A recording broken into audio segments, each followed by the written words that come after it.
Hi everyone, welcome to Telugu రుచులు.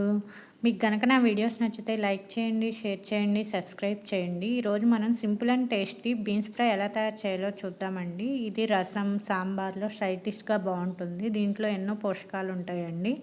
వారానికి ఒకసారి తినాలి.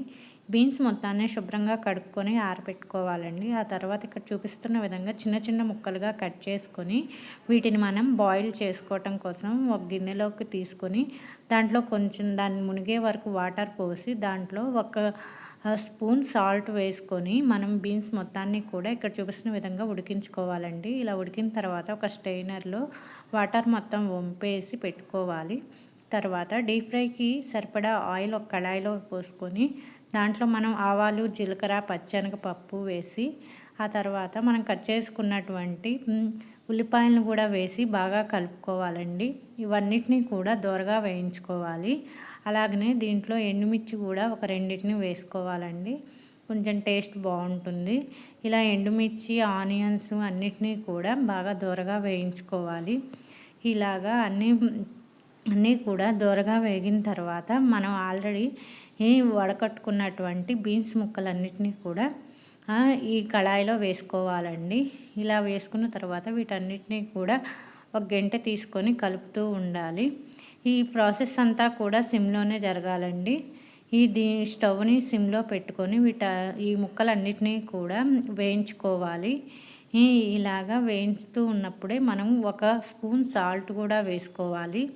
అలాగనే దీంట్లోకి ఒక స్పూన్ పసుపును కూడా వేసుకొని ఇదంతా కూడా కలిసే విధంగా కూర అంతా కలిసే విధంగా బాగా కలుపుకోవాలండి. ఇలాగా ముక్కలన్నిటికీ కూడా ఉప్పు, పసుపు పట్టేటట్టు సిమ్లోనే ఉంచుకొని 2 నిమిషాలకు ఒకసారి కలుపుతూ ఉండాలండి. ముక్కలన్నీ కూడా బాగా మగ్గాలి. అందుకోసంగా మనం స్టవ్ని ఎప్పుడు సిమ్లోనే ఉంచుకోవాలి. ఇలాగా బాగా మగ్గాలండి.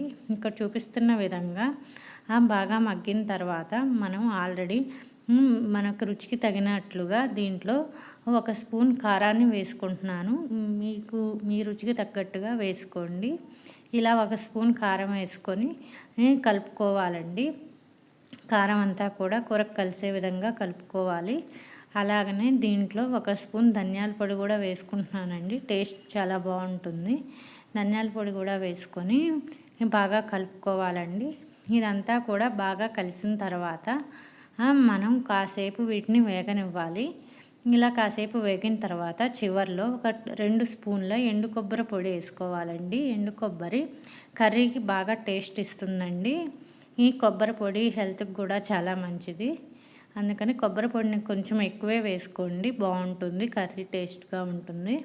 ఇలా కొబ్బరి పొడి కూడా వేసుకొని బాగా కలుపుకోవాలండి. ఇవన్నీ వేసి అన్నీ కలిసే విధంగా కాసేపు ఉంచుకొని ఈ కూర ఎండింగ్లో మనం కొంచెం కరివేపాకుతో గార్నిష్ చేసుకొని సర్వ్ చేసుకోవటమేనండి. అంతేనండి, సింపుల్గా అయిపోతుంది. ఇది మనకి సాంబార్లోకి, రసంలోకి బాగుంటుంది. అలానే చపాతీలకు కూడా చాలా బాగుంటుందండి. మీరు కూడా ఒకసారి ట్రై చేయండి, చాలా బాగుంటుంది.